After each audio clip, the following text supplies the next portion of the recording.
Добрый день, это актуальные новости из Абхазии с Георгием Джахаем.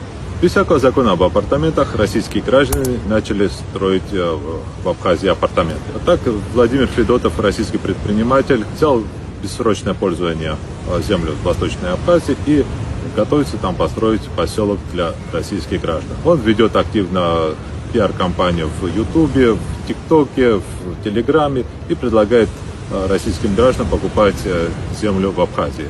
Он дает все гарантии, что у него высокая крыша в правительстве в Абхазии, и его никто не будет трогать. То есть они готовят дома под ключ, и там будут жить только российские граждане. Это будет фактически анклав России в Восточной Абхазии. И таким образом Россия будет заселять Восточную Абхазию, опустевшую после войны, российскими гражданами, которые будут как бы на границе между грузинами и абхазами. Ачамчевский район опустел после того, как абхазы выгнали оттуда грузин. Оставшиеся абхазы переселились в Сухуми, в опустевшие дома грузин. И Россия давно планировала кем-нибудь заселить Восточную Абхазию.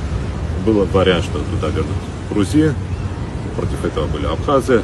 Абхазы хотели туда поселить репатриантов, потомков репатриантов из Турции.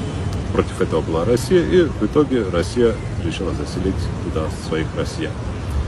Постепенно они будут получать паспорта граждан Абхазии и со временем сменят политическое поле в Абхазии и придут к власти своего президента. Это были актуальные новости из Абхазии с Георгием Джахаем.